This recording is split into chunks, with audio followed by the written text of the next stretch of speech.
There is no real-life sci-fi better than NASA. As a kid, I loved science fiction movies, stories, exploration, anything to do with robots and different planets and different worlds I was fascinated with.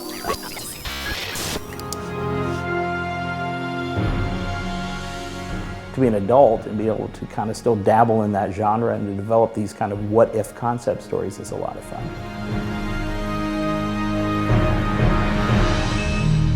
M1, you have exactly 10 minutes to final marker. I got into filmmaking about 10 years ago.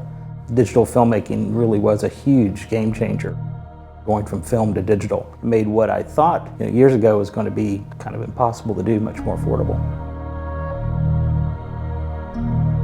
So when the CineSpace Film Festival came up, I thought this is a great opportunity to try and do something NASA related. The whole cool thing about this was being able to incorporate this great history of NASA and all this archival imagery they have, whether it's photography or video, into a project and develop a story.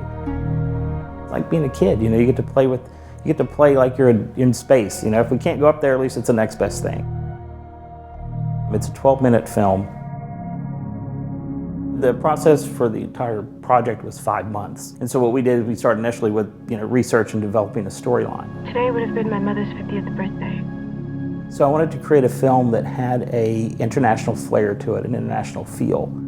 Uju Idozium, the actress that plays Anuli in our film, and she is from Nigeria. So I immediately got that connection going. And then we knew that we wanted to do something based on water, water's life, and there was a really nice continuing theme throughout. Even out here so far from Earth, I still carry a piece of home with me. But the post-production was what took a long time. It was about 3 months of just post-production work.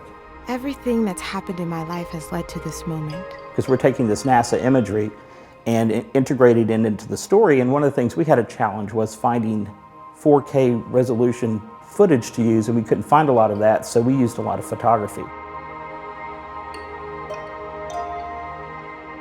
There are about 50 shots in the film that are visual effect shots based on some type of NASA imagery. About 30 of those shots are based on photography and 20 are based on video footage.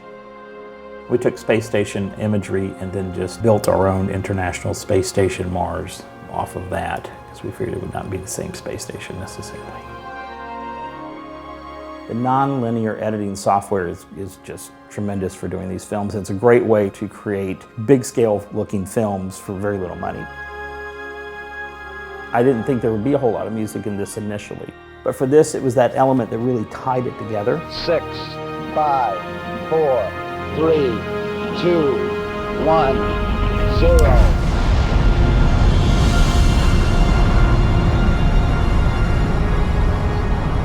There is that sense of wonder and excitement that comes with space exploration.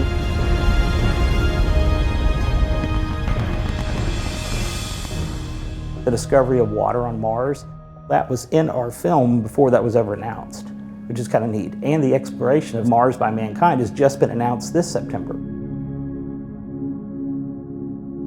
So much research, so much stuff that went into the story. It enlightened me more and got me more excited about NASA again.